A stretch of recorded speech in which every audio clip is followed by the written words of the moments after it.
Good afternoon. In this activity, I am going to explain my poster made which has the purpose that people take care of the environment. It is explained in general way about the importance of the environment, where the following is indicated.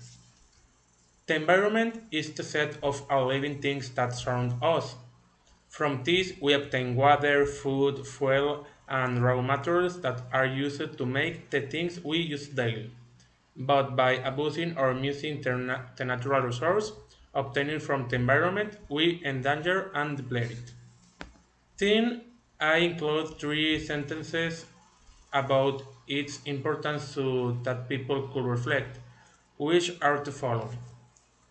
One, we live on Earth as if we have another place to go. Two, plant a tree and you will be sowing awareness. And three, we will not have a society if we destroy the environment. Thank you very much.